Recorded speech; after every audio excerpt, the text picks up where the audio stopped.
Ledakan LPG 12 kg guncang Palembang, korban meninggal jadi 3 orang.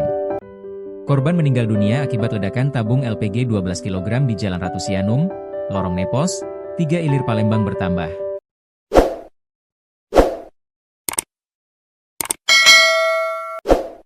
Satu orang dilaporkan meninggal dunia akibat luka bakar yang cukup banyak di tubuhnya.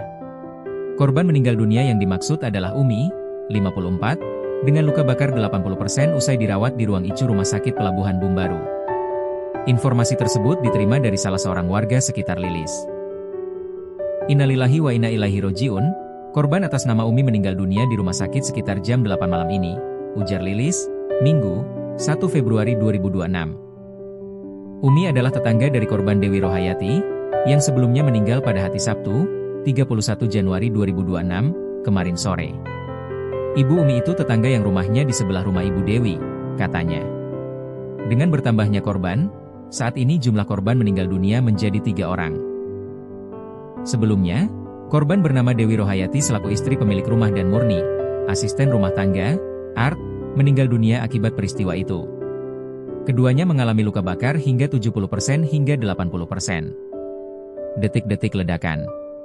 Ledakan tabung gas LPG 12 kg memicu kebakaran rumah di Jalan Ratu Sianum, Kelurahan 3 Ilir, Kecamatan Ilir Timur 2, Palembang pada Sabtu 31 Januari 2026 siang.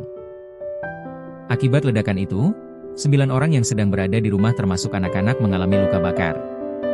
Berdasarkan rekaman kamera CCTV yang diterima Sripoku.com dan Tribunsumsel.com, peristiwa terjadi di Lorong Nepos.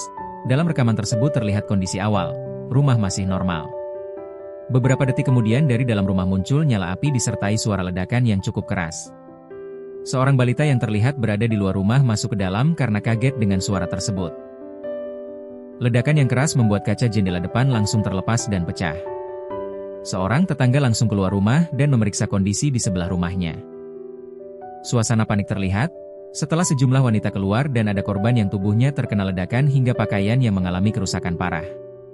Kapolsek Ilir Timur 2 Kompol M. Ismail mengatakan, saat ini ke-7 orang lainnya termasuk balita yang jadi korban masih dirawat di rumah sakit.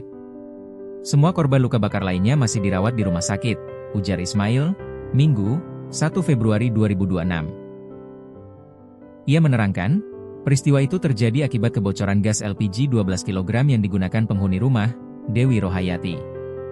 Pemicu ledakan dan kebakaran tersebut berdasarkan informasi dari saksi-saksi tersebut dari kebocoran gas LPG 12 kg yang sedang digunakan untuk memasak sedekah ruahan malam ini di daerah Bangau, katanya.